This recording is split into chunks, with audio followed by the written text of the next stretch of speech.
রাত পোহালে ভোটের গণনা। সব রাজনৈতিক দলের প্রার্থী সহ নেতাকর্মীদের এখন উৎকণ্ঠায় সময় কাটছে। আসানসোল লোকসভা কেন্দ্রের বিজেপি প্রার্থী সুরেন্দর সিং আলুওয়ালিয়ার জয়ের কামনায় মন্দিরে পুজো দিলেন দলের কর্মী সমর্থকরা। কুলটি বিধানসভার নিয়ামতপুর দেবী মন্দিরে সোমবার সকালে পুজো দেন কুলটি বিজেপির নেতৃত্ব। দেখুন, কালকে কাউন্টিং আছে।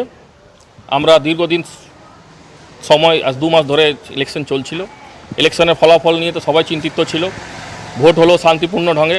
বাংলায় একটু ঘটনা ঘটেছে অনেক জায়গাতে, লেকিন ভারতবর্ষে ভোট খুব শান্তিপূর্ণ হয়েছে।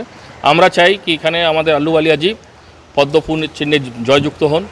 আর আমরা ওনার মাধ্যম থেকে আমরা মোদিজিকে এখানে আসানসোলের একটা উপহার দিতে চাই।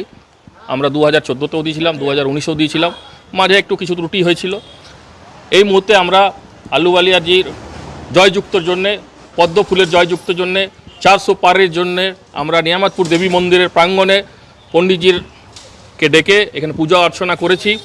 আসানসোল থেকে সৌম্য গাঙ্গুলির রিপোর্ট, টিভি নিউজ 10। সুলভের সঠিক চিকিৎসার একমাত্র প্রতিষ্ঠান বিবেকানন্দ হসপিটাল। 24 ঘন্টা emergency service, blood bank, trauma care. আপনাদের সেবায় আমরা তৎপর।